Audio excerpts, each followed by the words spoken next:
We're starting a brand new series through one of my all-time favorite books of the Bible.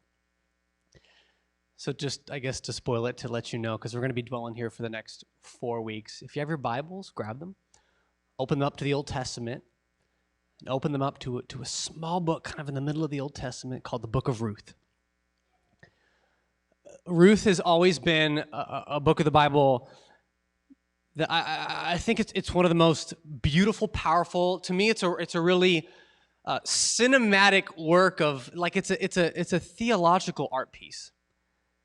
It's such a wonderful book. It's such a powerful book where the characters are so relatable and multi-dimensional.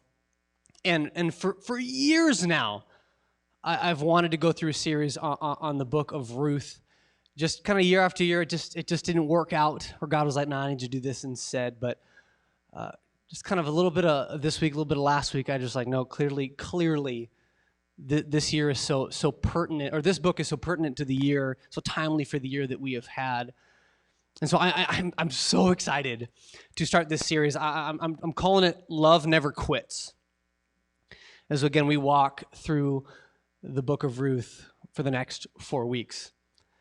And I hope this series is going to be a little different in pace than kind of how I normally preach to you, especially today.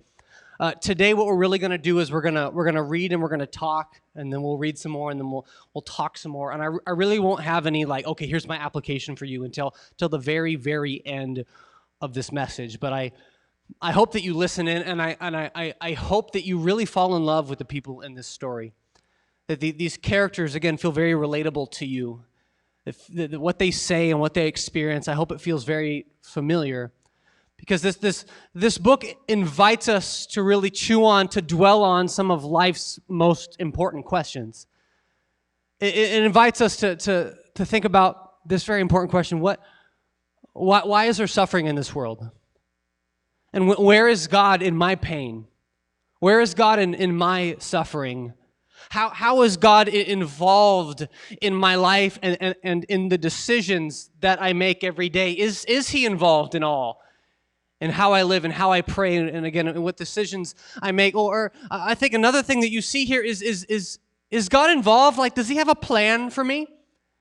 When things are great, is he involved? When things are horrible, is he involved? Where is he in all of this? Does he have a plan for my life? And I think as you read, and I really hope that you all would commit today, because definitely, especially today, I'm going to really leave you hanging because this really is one message, one story in 4 parts. So if you're like, what? I mean, one, you can spoil it for yourself. You can just keep on reading at the end of this message.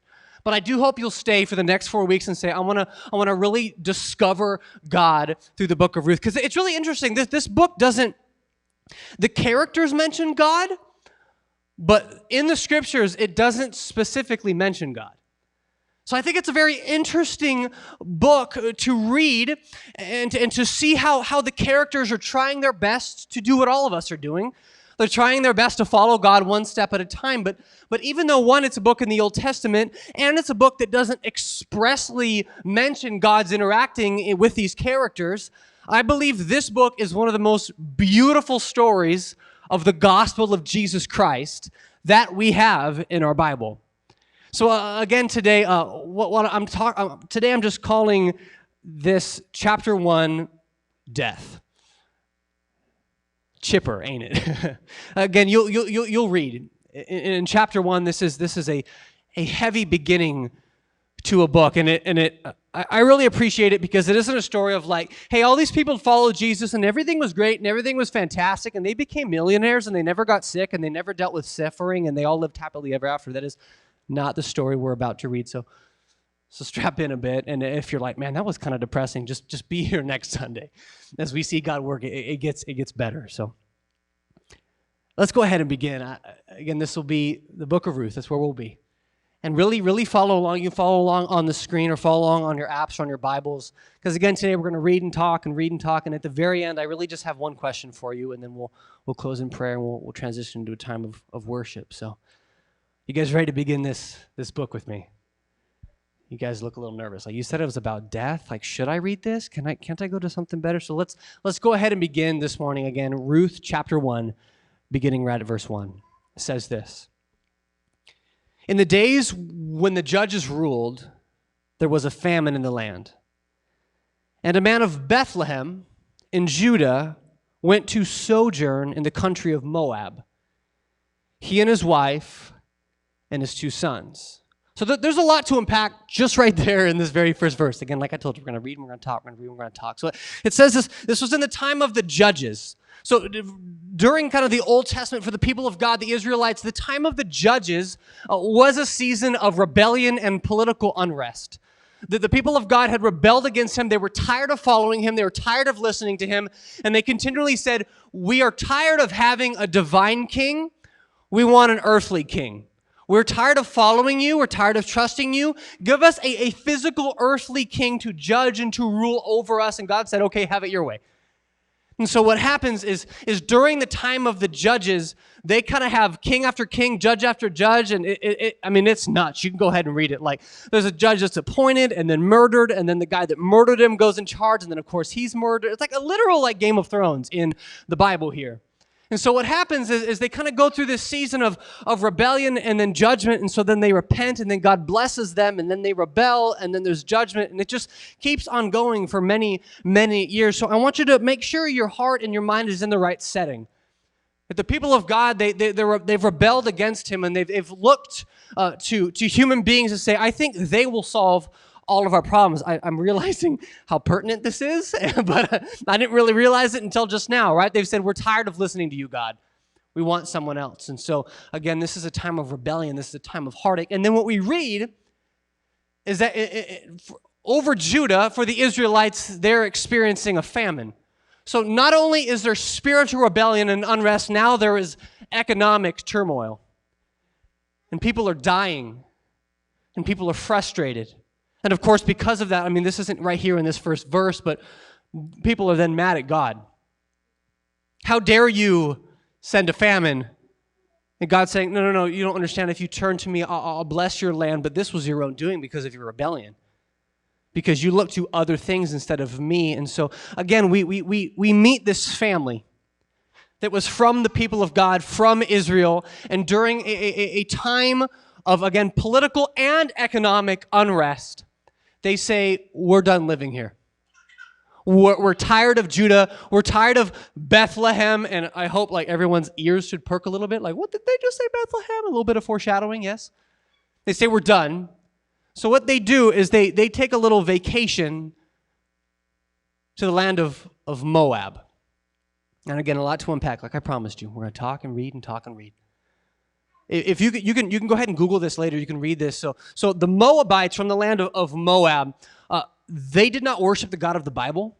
They worshipped a pagan god named Moloch. Again, you can go ahead and read this historically. Moloch was the god of child sacrifice. And what they would do is they had this giant bronze furnace that was their idol to Moloch. And they would throw children into the furnace as an offering for this God that they worshipped. So I want you to see the dire situations for the people of God and what this family, what they decided to do. That because of spiritual and economic unrest, they are frustrated, so they say, I think the grass is greener in Moab. I think things will be better if we just move to a place where they do not worship our God and their culture is totally different. I think at least maybe they don't worship our God, but maybe they won't have a famine there. Maybe we can make some more money. Maybe we'll have a better life in Moab. So let's keep reading on to verse 2. It says this, the name of the man was Elimelech, and the name of his wife was Naomi. And the name of his 2 sons were Mahlon and Chilion. They were Ephrathites from Bethlehem in Judah. They went into the country of Moab, and these 2 words are very important, and remained there. There's a decision that has been made from verse 1 to verse 2, because at first it said they would sojourn into the land of Moab. A little vacation. Let's just see how it is over there. Let's kind of meet some of the people. But then Elimelech, as the leader of his home, he says, you know what, I'm really liking it here. We get to be away from our people. We get to be away from our God. The land of Bethlehem and Judah, it feels like such a distant memory now. I think we can grow to learn and to love the customs of the Moabites. Maybe we might be able to kind of just lean in and listen in to some of the Moloch podcasts. They might be kind of interesting. And so again, it goes from sojourn to remain. Because of the difficulties going on in the land of God, the people of God, again, because of their own rebellion, they say, let's go look elsewhere. Let's go see if the grass is greener in Moab. And it's interesting because this next verse is when things get a little darker. And to me, when I read this, to me, it's like it's a real good drama that introduces characters to you. This is Elimelech, and here is his family. And then in verse 3, they start killing people off. Or it's like, whoa, no one is safe on this show. I am very interested for the next episode because that's exactly what happens right here. In verse 3, it says, but Elimelech, the husband of Naomi, died, and she was left with her 2 sons. These 2 sons, they took Moabite wives. The name of one was Orpah, and the name of the other, our main character, our hero, if you will, of the story. We meet her right here. Her name was Ruth. They lived there about 10 years. And then both Mahlon and Chilion died, so that the woman was left without her 2 sons and without her husband. So I really hope that your mind, your heart's in the right mindset. Let's kind of recap here. So again, during a time of unrest, there was a famine, so they left home. And they went to the town, or went to the land of Moab, where the Moabites lived, and they did not worship the God of the Bible. Again, the God of child sacrifices. And they go from, oh, this is a nice place to visit, to I think we should set up shop here. And then Elimelech dies. And then Naomi, her 2 sons, marry Moabite women that do not know God, that are not from the land of Israel. This is going to become very important because what we see here, our main character, Ruth, she's a foreigner. She doesn't know God. She doesn't know the God of the Bible. She doesn't know the culture or the customs of the Israelites. She's grown up in Moab. That's all she's ever known. She knows Moloch, and again, she knows the culture and the customs of the Moabites. But then years later, she loses her husband, and Orpah loses her husband. So now it's gone from some men leading the family to now just 3 women. We have Naomi, we have Orpah, and we have Ruth. It says this, then she arose, Naomi, she rose to her daughter-in-laws to return from the country of Moab, for she had heard in the fields, there's some gossip. She had heard in the fields of Moab that the Lord had visited his people and given them food. So she set out from the place where she was with her 2 daughters-in-law, and they went on the way to return to the land of Judah. But then Naomi said to her 2 daughters-in-law, she says this, as they begin to return to Judah, she turns to Orpah and Ruth, and she says this, and I hope, I don't know if you read the Bible this way, but I want you to give her a voice in your mind. I want you to hear her words, give her a tone, give her a cadence. Don't just have it be just words on a PowerPoint or words on Facebook. Hey, Facebook. Really let this character breathe today. She says this, go. Return each of you to her mother's house, and may the Lord deal kindly with you, as you have dealt with the dead, and you've dealt with me. The Lord grant that you may find rest, each of you in the house of her husband. Then she kissed them, and they lifted up their voices, and they wept. Again, picture them. As they begin to travel back to Judah, Naomi stops and says, you know what? No. You've been kind to me. You've helped me bury my husband. You've helped me bury my sons, which were your husbands. But go home. Go back to your family. There might be help there for you. Go back to Moab. Go back to what you know. Go back to what is safe. Leave me here. There's nothing for you in me, she's saying. So go back to your moms. And again, just picture them, the three of them together, probably embracing, weeping, crying aloud for the devastation, for the pain, for the suffering that they've experienced. And it says this in verse 10, and they said to her, No, we will not return with you to your people. Or rather, very important thing I just messed up on. No, we will, and the whole story was different. No, we will return with you to your people. But Naomi says this, turn back, my daughters. Why will you go with me? Have I yet sons in my womb that they may become your husbands? Turn back, my daughters. Go your way, for I am too old to have a husband. And if I should say I have hope, even if I should have a husband this night and bear you sons, would you therefore wait until they were grown? Would you then refrain from marrying? Again, she's saying, there's no hope for you in me. I'm old, I'm done, I'm not going to get remarried.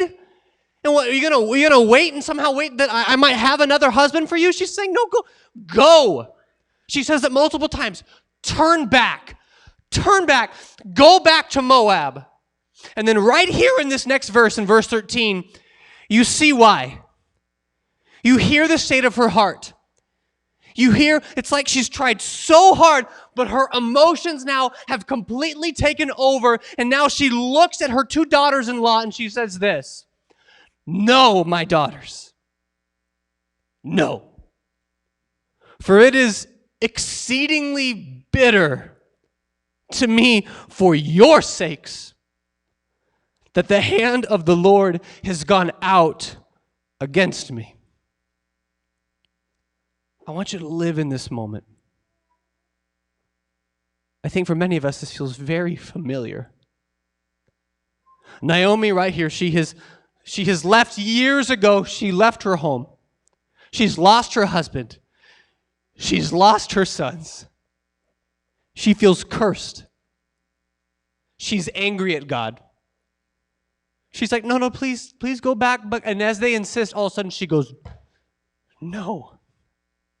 Because I am bitter? No. Because I am angry? No. Because there might be blessing for you out there, but if you follow me, the Lord has put his hand against me. So you need to stay back. You will not follow me. Why? Because again, it is exceedingly bitter for me, for your sake, that the hand of the Lord has gone out against me. I don't know about you, but I'm so thankful that the Bible allows us to have this kind of vocabulary with our God. I'm bitter. I'm angry. I'm frustrated. I don't understand why God did this to me. So all I can say is stay away from me, girls. Because I feel like suffering and pain is all that is in store for me. I am angry at God. I am bitter at him, so leave me. And then again in verse 14, we read this. And then they lifted up their voices, and they wept again. And we read this, the last that we'll hear from her. And Orpah kissed her mother-in-law. And we're about to read, Orpah goes back to Moab. But then we read this, and I hope just even in these small moments, you're reading and you're learning a lot about the nature, the character, the integrity, the loyalty of this character, Ruth. It says, but Ruth clung to her. Again, picture her, Naomi weeping and Ruth just clinging to her legs. As Naomi has said, leave, what are you doing? And Ruth is just trembling, clinging to Naomi. It says this, Naomi says this, see that your sister-in-law has gone back to her people. And she's gone, this is very important, and she's gone back to her gods. Return after your sister-in-law. Hey, Ruth, what are you doing? What are you doing? Come on. Follow the example of your sister-in-law. Follow Orpah. She's going back. She's going to forget about me. She's going to live a whole new life. Ruth, what are you doing? Turn back. Follow after your sister-in-law. And I want you to see her response. This is the very first time that Ruth speaks in this book of her name. I want you to hear her boldness. She says this, but Ruth said, "Do not urge me to leave you or to return from following you." Hear her loyalty here. "For where you go, I will go. And where you lodge, I will lodge. Your people shall be my people, and your God shall be my God. Where you die, I will die, and there I will be buried. May the Lord do so to me and more also, if anything but death parts me from you." And when Naomi saw that she was determined, you better believe it, she said no more. I want you to make sure you understand this. Ruth, a foreigner, a Moabite, who has lost her father-in-law, has lost her brother-in-law, has lost her husband. She's been dealt a heavy hand as well. She's experiencing this suffering and this pain as well. She says, "I'm not going anywhere, Naomi." And don't miss this. She begins to put her faith in a God that she does not know. She says, "Your God will be my God." She's never been to Judah. She's never been to Bethlehem. This is a bold statement of faith and loyalty to Naomi. That I'm not going anywhere, Naomi. I will die where you die. Your people will be my people. Your God shall be my God. Now, maybe. This is like outside. This is conjecture. This isn't expressly in the text. Knowing that Elimelech and Naomi came from Judah, maybe at dinner time and working out in the fields, preparing, doing work for her husbands, maybe Naomi had told her whispers of this powerful God. I think as you continue to read this story, it's clear that Naomi once had a strong faith, but it is now broken because of the suffering and circumstances. So maybe Naomi's told Ruth about the God that protected the family of Noah and rebuilt his family. Maybe she's heard about Moses and how the people of God were slaves in Egypt, but he ransomed and redeemed and rescued them, that parted the water so that they might have the promised land. Maybe Ruth is thinking, I don't know much about this God, but I believe that hope and a future for me is only in him. She says, your God will be my God, your people will be my people. And she says, may worse things happen to me if I leave you right now, Naomi. And then it says this in verse 19. So the two of them went on until they came to Bethlehem. Again, Naomi and Elimelech, they left, it says at least 10 years ago. It's been such a long time since Naomi's been back. And Ruth, again, she's never been here. And it says this, and when they came to Bethlehem, the whole town was stirred because of them. As they walk in, kind of the whole town begins to murmur and like, is that, do you remember? And all of a sudden they realize. It says that the women, maybe old friends of Naomi, they approach Naomi and says, Naomi, is that you? It's been years, Naomi. We haven't seen how, and they begin to talk to her. Is that really you? We've missed you so much, and don't miss this. Naomi says this in response in verse 20. Do not call me Naomi. Call me Mara. Let me explain that. The Hebrew word for Naomi is lovely, pleasant. The word Mara means bitter. They go, how are you, Naomi? She's, that person died years ago. Don't call me Naomi, call me Mara. For the Almighty has dealt very bitterly with me. Again, you can just hear the tears. To me, just with like whimpering anger, with her voice trembling, she says this, I went away full. We left and everything was okay. I was promised better land. I was promised abundance. I went away full, and the Lord has brought me back empty. Why call me Naomi when the Lord has testified against me and the Almighty has brought calamity upon me? Again, she goes, don't call me pleasant. Don't call me lovely. Call me bitter. Naomi left and died. I'm bitter now. You call me Mara. I left full, and now I have nothing. I've lost my husbands. I've lost my sons. Call me bitterness, for I am bitter.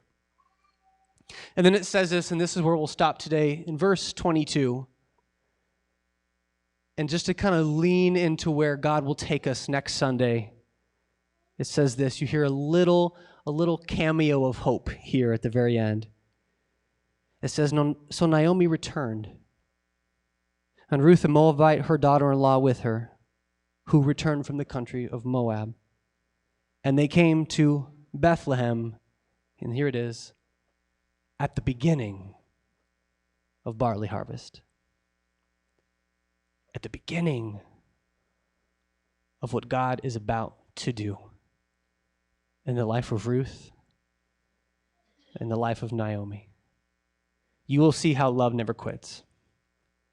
You will see how this book in the Old Testament shows us the powerful, redemptive work of Jesus Christ.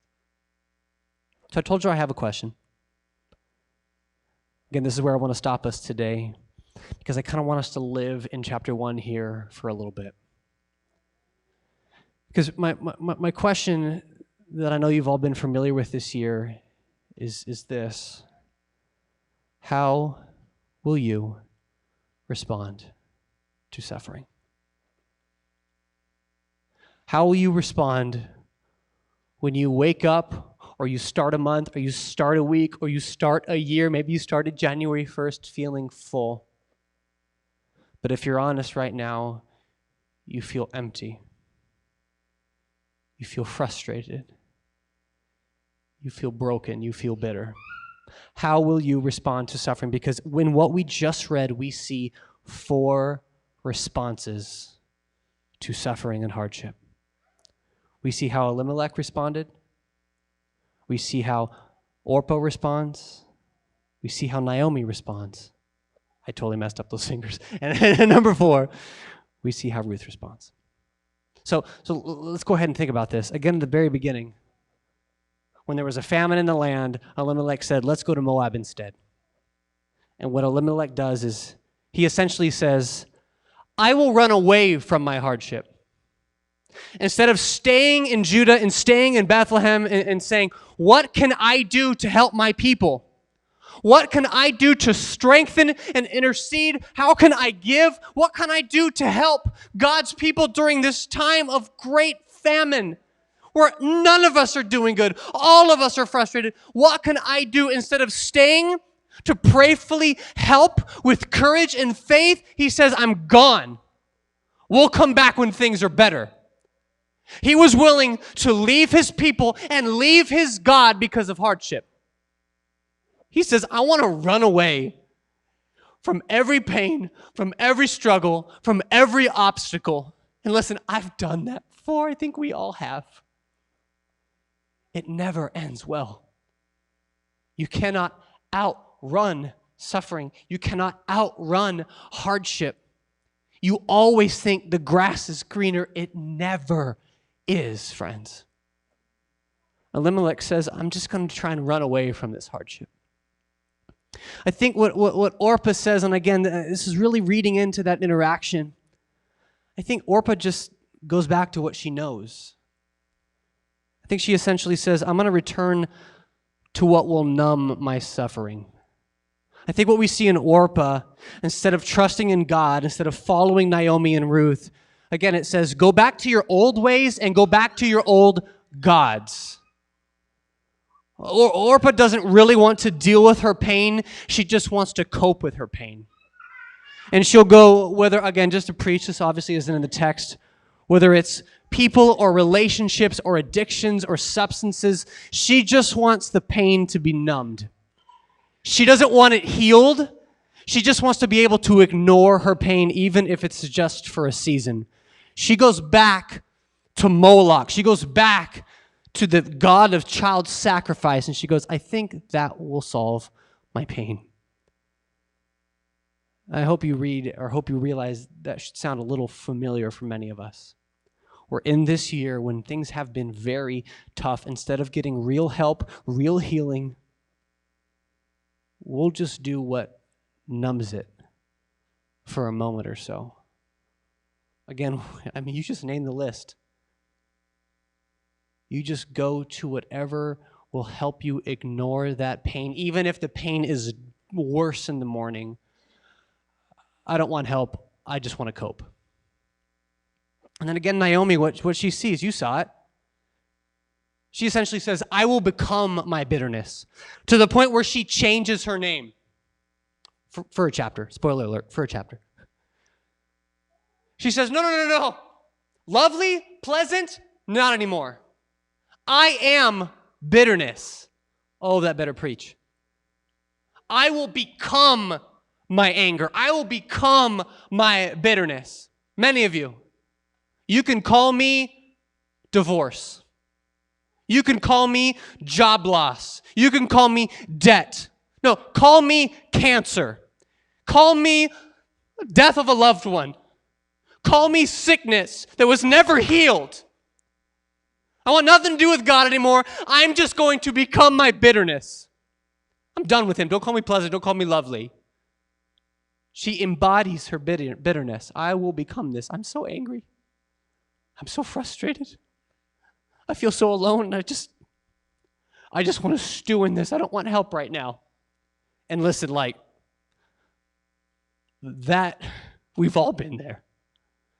Like, don't hear me say, hey, don't you dare feel some pain. I just hope it doesn't consume you to the place where you can't experience the loveliness of God anymore. She says, call me Mara, because that's who I am. And again, what you'll see lastly, what you'll see throughout this story, you saw it in her bravery, you saw it in her loyalty, you saw it in this incredible divine courage. What did we see? When Ruth had lost so much, she clings to the legs of Naomi, and she clings to the God of Naomi. And she says, I'm not going anywhere. She has this divine resolve to say, I'd rather die than leave you. I'm hurting and I'm broken and I'm frustrated and I don't know what's going on and I don't know why this would happen. And I'm hurting. But she clings with all of her might to all that she can. I feel her grasping at that mustard seed size of faith, just saying, I don't know much about you, God, but I believe you'll get me through this. Again, she's a foreigner. She knows nothing about God. But it's so clear that in the midst of this pain and in the midst of her suffering and her loss, she lost her husband. And not even, we'll talk about this next week, but in this day and age, for two women to be without a family, without a home, and without a husband was essentially a death sentence. There was no government you could go to for help. There was no food pantries. They feel like they have nothing at all. And again, in this time, they do have nothing except their faith in God and a tiny sliver of hope for tomorrow. She says, your people will be my people. Your God will be my God. I'm not going anywhere. Do you hear how Ruth doesn't have the answers? She's not like, have you read the book about me? It's really good. It ends so good. I know chapter 1, really depressing. Just wait till chapter 4. She has no idea. You don't see her have a plan. She doesn't have an explanation. She doesn't go into like an apologetic theological discourse about suffering. She just knows, I am going to cling to what I have, and I'm not giving up. Again, how will you respond to suffering? I want to end with this. You can go ahead and stand with me. I want to pray over us. Again, I hope you will stay with me for chapter 2, chapter 3, and chapter 4 of this series. Because you're going to see God is not done with Ruth. God is not done with Naomi, and I want to tell you, God is also not done with you. You will see their redemption story. You will see God work behind the scenes, do incredible miracles through their decisions. And I want to believe today that you will see your redemption story as well. And I also want to give Naomi credit, because I think there was a great lesson to be learned, because she was brutally honest about where her heart was at. Most Christians would have come back to Bethlehem and said, oh, everything's great. Yeah, high five. I got no struggles. I got no problems. Everything's great. How's Moab? It was great. Good to be back. Good to be back. Where's my husband? Let's not talk about that. But I think she was actually brave enough to share her suffering. Her friends from decades ago come back to her. And again, of course, she's bitter and she's angry and she's become her suffering for a moment. But I think there is a tremendous lesson to be learned where she goes to her and goes to the women of Bethlehem and says, I'm not okay. I feel empty. I feel alone. I feel like God has hurt me and harmed me for reasons I don't understand. I feel completely broken. I have become my bitterness. So again, we'll be unpacking this in the weeks to come. But all week long, I was trying to figure out, like, okay, how do you to talk about something I laughed about a few weeks ago. How do you park this Winnebago? How do you close this message? How do you land this? I know sometimes I'm realizing I asked you guys to stand, and now I'm still preaching. Okay, I'll wrap it up. You're like, dang it, don't lock the knees. All week long, this verse right here has been resonating in my heart, because I don't want to give you, here's 5 points, not be sad anymore. I think right now I really want to point you to your Savior instead of giving you another sermon. This verse continually has been on my heart and mind. It's Psalm 34:18. It says this: the Lord is close to the brokenhearted, and He rescues those whose spirits are crushed. Again, the Lord is close to the brokenhearted, and He rescues those whose spirits are crushed. So I want you to close your eyes. I want you to bow your heads. I know for those of you watching outside or online, I can't see you right now, but I know God does. But I want to ask you to be as bold as Naomi. If right now you're saying, I'm suffering and I'm frustrated. I feel like I've been dealt a really heavy hand and I don't understand right now. I'm angry at God and I don't understand what tomorrow's going to bring, and I don't understand why we are where we are right now. And you felt maybe going through all that, you want to run away. You want to cope. You want to just say, okay, this is who I am now. I'm done with you. But I pray that you would, just like Ruth, you would cling to God. And you don't know the next steps and you don't know the answers. But you can say, you know what? Even if it's just this little speck of faith, I'm clinging to that. And I'm clinging to you. So again, with every head bowed, with every eye closed, I just feel led to say, I hope you be brave enough right now to raise your hand saying, that's where I'm at. I'm suffering. I'm frustrated. I feel broken. I feel alone. I am doubting the goodness of God in my life. You can go ahead and raise your hand right now. I need help. You're saying right now, I don't want to become my bitterness, but man, it's getting close. I don't want to become my suffering, but man, It's getting harder and harder every day. You can put your hands down. Church, I want you to know there were hands all in this room. So for those of you who are suffering, I want you to know you're not alone. You're not the only one going through it. So let's do this. I want to pray over us, and again, I know the worship team is already getting ready. We're going to transition into a time of worship. I want to pray, but again, only you would know this. If you didn't raise your hand, then pray with me. Then intercede with me on behalf of the brothers and sisters in this room that are going through a hardship. And I want you to commit. I know you don't know who raised those hands, but I want you to commit to say, how can I be more like those women that reached out to Naomi? Again, you'll see her redemption story in the weeks to come. How can you be a person that can be counted on when people are suffering? All right, let me pray over you, and then again, I want you all to go outside and transition into a time of worship. God, you know our hurt. You know our pain. You know our circumstances. And God, we thank you that we serve a God that can deal with us coming to you and saying, I'm bitter and I'm angry at you. You're not afraid of that. You don't smite us for that. It's all over the Bible. So we thank you that we can be honest about where our circumstances are. We don't want to lie. We don't want to cope. We don't want to run. We want to cling.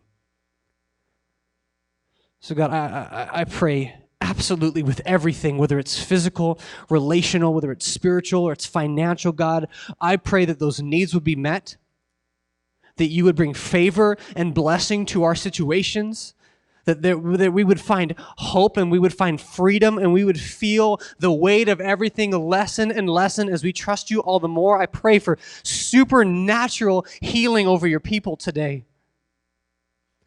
But just like we end in chapter 1, I hope today we can all cling to Psalm 34:18, that you are close to the brokenhearted and you rescue those whose spirits are crushed. We cling to you, God, even when we don't know what you're doing. I pray that you would be close, that you would be tangible, we would feel your spirit. I pray you'd continue to do work as we worship, as we sing together as your people. We thank you, God, in your name, Jesus. Amen. Amen. All right, friends, you hear the music? I'll see you right outside.